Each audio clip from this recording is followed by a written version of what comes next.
بسم الله الرحمن الرحيم. الحمد لله الذي أنزل على عبده الكتاب ولم يجعل له عوجا قيما لينذر بأسا شديدا من لدنه ويبشر المؤمنين الذين يعملون الصالحات أن لهم أجرا حسنا ماكثين فيه أبدا وينذر الذين قالوا اتخذ الله ولدا ما لهم به من علم ولا لآبائهم كبرت كلمة تخرج من أفواههم إن يقولون إلا كذبا فلعلك باخع نفسك على آثارهم من لم يؤمنوا بهذا الحديث أسفا إنا جعلنا ما على الأرض زينة لها لنبلوهم أيهم أحسن عملا وإنا لجاعلون ما عليها صعيدا جرزا أم حسبت أن أصحاب الكهف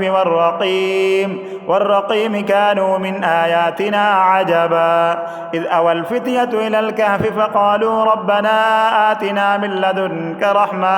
رحمة وهيئ لنا من أمرنا رشدا فضربنا على آذانهم في الكهف سنين عددا ثم بعثناهم لنعلم أي الحزبين أحصى لما لبثوا أمدا نحن نقص عليك نبأهم بالحق إنهم فتية آمنوا بربهم وزدناهم هدى وربطنا على قلوبهم إذ قاموا فقالوا ربنا رب السماوات والأرض لن ندعو من دونه إلها لقد قلنا إذا شططا هؤلاء قومنا اتخذوا من دونه آلهة لولا يأتون عليهم بسلطان بين فمن أظلم ممن افترى على الله كذبا وإذ اعتزلتموهم وما يعبدون إلا الله فأووا إلى الكهف ينشر لكم ربكم من رحمته ويهيئ لكم من أمركم مرفقا وترى الشمس إذا طلعت تزاور عن كهفهم ذات اليمين وإذا غربت تقرضهم ذات الشمال وهم في فجوة منه ذلك من آيات الله من يهد الله فهو المهتد ومن يضلل فلن تجد له وليا مرشدا وتحسبهم أيقاظا وهم رقود ونقلبهم ذات اليمين وذات الشمال وكلبهم باسط ذراعيه بالوصيد لو اطلعت عليهم لوليت منهم فرارا ولملئت منهم رعبا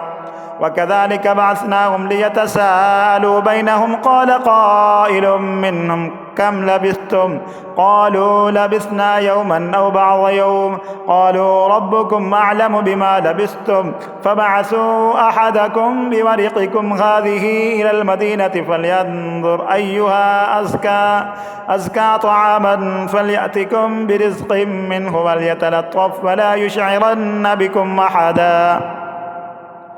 إنهم إن يظهروا عليكم يرجموكم أو يعيدوكم في ملتهم ولن تفلحوا إذا أبدا وكذلك أعثرنا عليهم ليعلموا أن وعد الله حق وأن الساعة لا ريب فيها إذ يتنازعون بينهم أمرهم فقالوا ابنوا عليهم بنيانا ربهم أعلم بهم قال الذين غلبوا على أمرهم لنتخذن عليهم مسجدا فيقولون ثلاثة رابعهم كلبهم ويقولون خمسة سادسهم كلبهم رجما بالغيب ويقولون سبعة وثامنهم كلبهم قل ربي أعلم بعدتهم ما يعلمهم إلا قليل فلا تمار فيهم إلا مراء ظاهرا ولا تستفت فيهم منهم أحدا ولا تقولن لشيء إني فاعل ذلك غدا إلا أن يشاء الله واذكر ربك إذا نسيت وقل عسى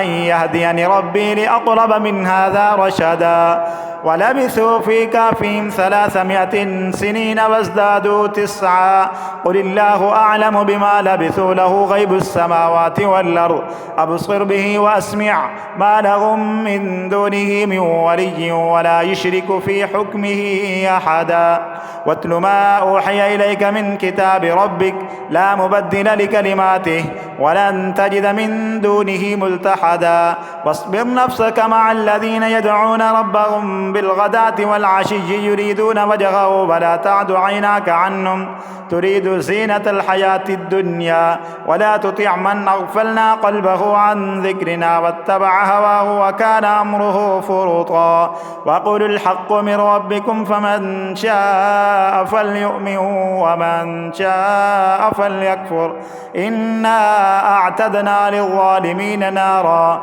أحاط بهم سرادقها وإن يستغيثوا يغاثوا بماء كالمهل يشبي الوجوه بئس الشراب وساءت مرتفقا. إن الذين آمنوا وعملوا الصالحات إنا لا نضيع أجر من أحسن عملا. أولئك لهم جنات عدن تجري من تحتهم الأنهار يحلون فيها من أساور من ذهب ويلبسون ثيابا خضرا من سندس واستبرق متكئين فيها على الأرائك نعم الثواب وحسنت مرتفقا. وضرب لهم مثلا الرجلين جعلنا لأحدهما جنتين من أعناب وحففناهما بنخل وجعلنا بينهما زرعا كلتا الجنتين آتت أكلها ولم تظلم منه شيئا وفجرنا خلالهما نهرا. وكان له ثمر فقال لصاحبه وهو يحاوره أنا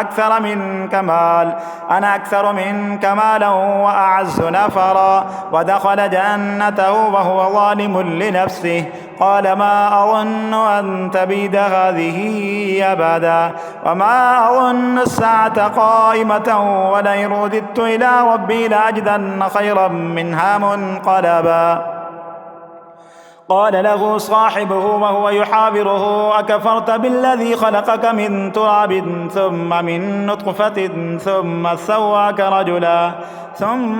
سواك رجلا لكن هو الله ربي ولا أشرك بربي أحدا. ولولا إذ دخلت جنتك قلت ما شاء الله لا قوة إلا بالله إن ترني أنا أقل منك مالا وولدا فعسى ربي أن يؤتيني خيرا من جنتك ويرسل عليها حسبانا من السماء فتصبح صعيدا زلقا أو يصبح ماؤها غورا فلن تستطيع له طلبا. وأحيط بثمره فأصبح يقلب كفيه على ما أنفق فيها وهي خاوية على عروشها ويقول يا ليتني لم أشرك بربي أحدا. ولم تكن له فئة ينصرونه من دون الله وما كان منتصرا. هنالك الولاية لله الحق هو خير ثوابا وخير عقبا. واضرب لهم مثل الحياة الدنيا كماء إن أنزلناه من السماء فاختلط به نبات الأرض فأصبح هشيما تذروه الرياح وكان الله على كل شيء مقتدرا. المال والبنون زينة الحياة الدنيا والباقيات الصالحات خير عند ربك ثوابا وخير أملا. ويوم نسير الجبال فترى الأرض بارزة وحشرناهم فلم نغادر منهم أحدا وعرضوا على ربك صفا لقد جئتمونا كما خلقناكم أول مرة بل زعمتم أن لن نجعل لكم موعدا. ووضع الكتاب فترى المجرمين مشفقين مما فيه ويقولون يا ويلتنا ما لهذا الكتاب لا يغادر صغيرة ولا كبيرة إلا أحصاها ووجدوا ما عملوا حاضرا ولا يظلم ربك أحدا. وإذ قلنا للملائكة اسجدوا لآدم فسجدوا إلا إبليس وإذ قلنا للملائكة اسجدوا لآدم فسجدوا إلا إبليس كان من الجن ففسق عن أمر ربه أفتتخذونه وذريته أولياء من دوني وهم لكم عدو بئس للظالمين بدلا ما أشهدتهم خلق السماوات والأرض ولا خلق أنفسهم وما كنت متخذ المضلين عضدا ويوم يقول نادوا شركائي الذين زعمتم فدعوهم فلم يستجيبوا لهم وجعلنا بينهم موبقا ورأى المجرمون النار فظنوا أنهم مواقعوها ولم يجدوا عنها مصرفا ولقد صرفنا في هذا القرآن للناس من كل مثل وكان الإنسان أكثر شيء جدلا وما منع الناس أن يؤمنوا إذ جاءهم الهدى ويستغفروا ربهم إلا أن تأتيهم سنة الأولين أو يأتيهم العذاب قبلا وما نرسل المرسلين إلا مبشرين ومنذرين ويجادل الذين كفروا بالباطل ليدحضوا به الحق واتخذوا آياتي وما أنذروا هزوا ومن أظلم ممن ذكر بآيات ربه فأعرض عنها ونسي ما قدمت يداه إنا جعلنا على قلوبهم أكنة أن يفقهوا وفي آذانهم وقرا وإن تدعوهم إلى الهدى فلن يهتدوا إذا أبدا وربك الغفور ذو الرحمة لو يؤاخذهم بما كسبوا لعجل لهم العذاب بل لهم موعد لن يجدوا من دونه موئلا وتلك القرى أهلكناهم لما ظلموا وجعلنا لمهلكهم موعدا وإذ قال موسى لفتاه لا أبرح حتى أبلغ مجمع البحرين أو أمضي حقبا فلما بلغا بينهما نسيا حوتهما واتخذ سبيله فاتخذ سبيله في البحر سربا فلما جاوزا قال لفتاه آتنا غداءنا لقد لقينا من سفرنا هذا نصبا قال أرأيت إذ أبينا إلى الصخرة فإني نسيت الحوت وما أنسانيه إلا الشيطان أن أذكر واتخذ سبيله في البحر عجبا قال ذلك ما كنا نبغي فارتد على آثارهما قصصا فوجدا عبدا من عبادنا آتيناه رحمة من عندنا وعلمناه من لدنا علما قال له موسى هل أتبعك على أن تعلمني مما علمت رشدا قال إنك لن تستطيع معي صبرا وكيف تصبر على ما لم تحط به خبرا قال ستجدني إن شاء الله صابرا ولا أعصي لك أمرا قال فإن اتبعتني فلا تسألني عن شيء حتى أحدث لك منه ذكرا فانطلقا حتى إذا ركبا في السفينة خرقها قال أخرقتها لتغرق أهلها لقد جئت شيئا نمرا قال ألم أقل لك إنك لن تستطيع معي صبرا قال لا تؤاخذني بما نسيت ولا ترهقني من أمري عسرا فانطلقا حتى إذا لقيا غلاما فقتله قال أقتلت نفسا زكية بغير نفس لقد جئت شيئا نكرا قال ألم أقل لك إنك لن تستطيع معي صبرا قال إن سألتك عن شيء بعدها فلا تصاحبني قد بلغت من لدني عذرا فانطلقا حتى إذا أتيا أهل قرية استطعما أهلها فأبوا أن يزيفوهما فوجدا فيها جدارا يريد أن ينقض فأقامه قال لو شئت لاتخذت عليه أجرا قال هذا فراق بيني وبينك سأنبئك بتأويل ما لم تستطع عليه صبرا أما السفينة فكانت لمساكين يعملون يعملون في البحر فأردت أن أعيبها وكان وراءهم ملك يأخذ كل سفينة غصبا. وأما الغلام فكان أبواه مؤمنين فخشينا أن يرهقهما طغيانا وكفرا فأردنا أن يبدلهما ربهما خيرا منه زكاة وأقرب رحما. وأما الجدار فكان لغلامين يتيمين في المدينة وكان تحته كنز لهما وكان أبوهما صالحا فأراد ربك أن يبلغا أشدهما ويستخرجا كنزهما رحمة من ربك وما فعلته عن أمري ذلك تأويل ما لم تستطع عليه صبرا. ويسألونك عن ذي القرنين قل سأتلو عليكم منه ذكرا إنا مكنا له في الأرض وآتيناه من كل شيء سببا فأتبع سببا حتى إذا بلغ مغرب الشمس وجدها تغرب في عين حمئة ووجد عندها قوما قلنا يا ذا القرنين إما أن تعذب وإما أن تتخذ فيهم حسنا قال أما من ظلم فسوف نعذبه ثم يرد إلى ربه فيعذبه عذابا نكرا. وأما من آمن وعمل صالحا فله جزاء الحسنى وسنقول له من أمرنا يسرا ثم أتبع سببا حتى إذا بلغ مطلع الشمس وجدها تطلع على قوم لم نجعل لهم من دونها سترا كذلك وقد أحطنا بما لديه خبرا ثم أتبع سببا حتى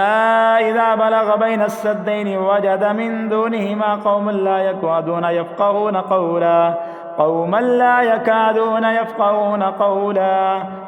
لا يكادون يفقهون قولا قالوا يا ذا القرنين إن يأجوج ومأجوج مفسدون في الأرض فهل نجعل لك خرجا على أن تجعل بيننا وبينهم سدا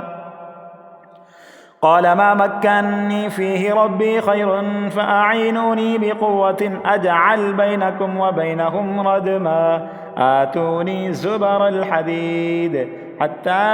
إذا ساوى بين الصدفين قال انفخوا حتى إذا جعله نارا قال آتوني يفرغ عليه قطرا فما استطاعوا أن يظهروه وما استطاعوا له نقبا قال هذا رحمة من ربي فإذا جاء وعد ربي جعله دكا وكان وعد ربي حقا وتركنا بعضهم يومئذ يموج في بعض ونفخ في الصور فجمعناهم جمعا وعرضنا جهنم يومئذ للكافرين عرضا الذين كانت أعينهم في غطاء عن ذكري وكانوا لا يستطيعون سمعا أفحسب الذين كفروا أن يتخذوا عبادي من دوني أولياء إنا أعتدنا جهنم للكافرين نزلا قل هل ننبئكم بالأخسرين أعمالا الذين ضل سعيهم في الحياة الدنيا وهم يحسبون أنهم يحسنون صنعا أولئك الذين كفروا بآيات ربهم ولقائه فحبطت أعمالهم فلا نقيم لهم يوم القيامة وزنا ذلك جزاؤهم جهنم بما كفروا واتخذوا آياتي ورسلي هزوا إن الذين آمنوا وعملوا الصالحات كانت لهم جنات الفردوس نزلا خالدين فيها لا يبغون عنها حولا قل لو كان البحر مدادا لكلمات ربي لنفد البحر قبل أن تنفذ كلمات ربي ولو جئنا بمثله مددا قل إنما أنا بشر مثلكم يوحى إلي أنما إلهكم إله واحد فمن كان يرجو لقاء ربه فليعمل عملا صالحا ولا يشرك بعبادة ربه أحدا.